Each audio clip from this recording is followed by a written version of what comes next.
Hey friends, it's Laura with Laura's Handmade Haven. Welcome or welcome back. I'm so glad you joined me today. We're continuing our Let's Bake Quilt Sew Along, and this video is when we get to tie it all together. We're going to put together our last column that's going to be going on the right side of our quilt top center, and then we're going to sew those two pieces together to have a completed quilt top center.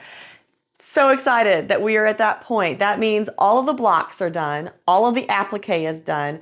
All we have now is 1/4 inch piecing just to sew all those blocks together, get the borders on, and we will have a quilt top center to get those borders onto. So without further ado, let's just look at this column, break it down, build it back up, get it to the sewing machine, and stitch it into place. So basically we have our 2 spoons up here that go alongside of our oven mitt block. So we'll sew those together first and then sew those to our oven mitts.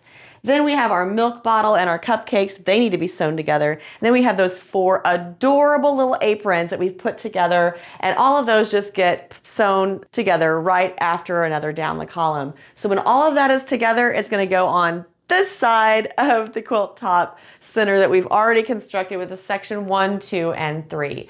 So let's grab a design board so we can get our blocks off the design wall and to the sewing machine. Now, just like I did for this last section, I'm going to strategically take these blocks off the design wall so they're ready on my design board to start stitching at the machine. So the first thing I'm going to do is just take the spoons to get off the wall, and I'm going to flip those so they are right sides together. And I know that this little blue spoon goes underneath the yellow spoon. And I know that this is the edge that I'm sewing. Now the oven mitts are just going to lay on the board next to the spoons. And then I'm going to take my milk bottle and flip my cupcakes on top of it. So I know they are going to go right here. Now with the aprons, I'm going to stack those just in order on the design board. And I'm actually going to start at the bottom because I like to stack them bottom up.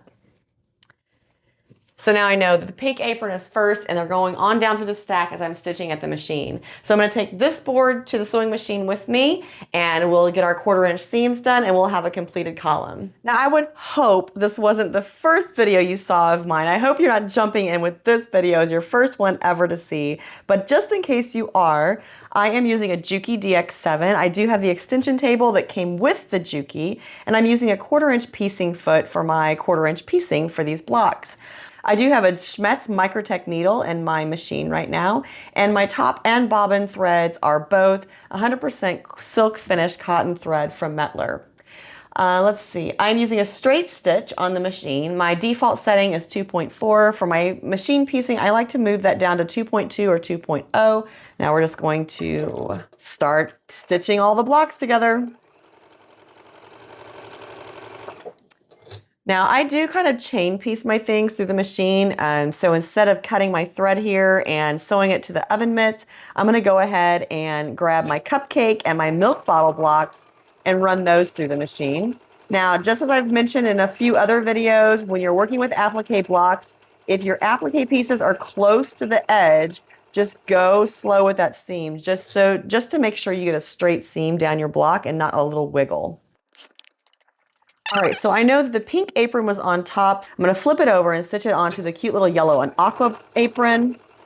And again, since those are kind of close to the edge, just go slow, take it at your pace, just to make sure you have a nice straight seam and you don't get any wiggles.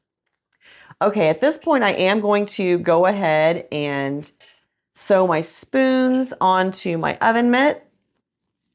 So I'm just open these guys up.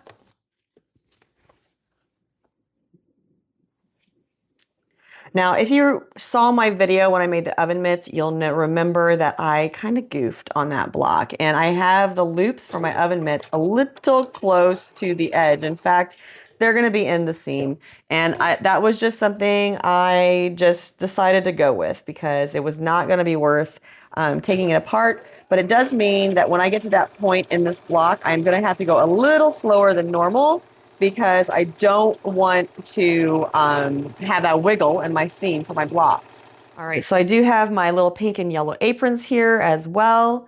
And honestly, I think I am going to just go ahead and sew the green apron onto the yellow apron. Kind of a divide and conquer approach I'm taking with this. I have that first section together for the top 2 or 3 blocks, I guess. So here are our oven mitts. And then to the oven mitts are sewn the cupcakes and milk. So I'm just going to flip those over and sew those together. And then our last apron is that cute little nutmeg and red pocket apron. And they're going to get sewn on as well. Now I do have to cut it here because I want to sew this entire column together because this is going to match up underneath my milk and cupcakes. All right, that's our column. I am going to give these kind of a good little press, and then we're going to sew it onto the right-hand side of the other sections we've put together for our quilt top center. We do have quite a bit of material that we're working through our machine at this point, so I would just recommend that you take it slow, and if you want to pin, please feel free to pin. I have just, I've done enough of these quilts to realize that there are definitely points along the way that you can match up. So the bottom of the oven mitt block and the top of the Let's Bake block, those match up. I can just kind of pinch my fingers right there and hold that into place and know that I'm good up into that point, sewing this column on. Pinning is not a bad idea though, so don't think that you shouldn't pin. Definitely do that if you want to. If you don't, the next point that you're going to be pinching is the cookie sheet and between the yellow and blue apron and the pink apron. So that's where I'm pinching my fingers now. And just making sure you keep the edges together and even as you go along. Going slow anywhere you need to. And then I just stop at that intersection. And then I go and find the next one. And the next one, honestly, all of these little aprons are going to match up to blocks along the way. So you can kind of just like pinch between each one of the aprons. Adjust the bottom to make sure your edges are even. And then again, go as slow or fast that it works for you.